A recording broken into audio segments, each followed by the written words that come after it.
Send event with delay. Send a custom event after a delay. Send event with delay sends an event to itself, another object, or a player after a number of seconds. This is useful for delaying a set of commands. It can send up to 3 parameters. The when event is received code block is used to receive the event, must have the same parameters, in the same order that they were sent. Important.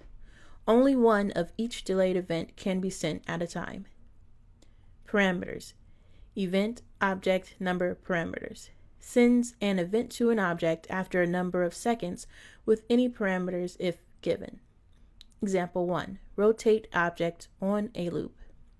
The object will rotate 90 degrees for 1 second and then again, continuously spinning.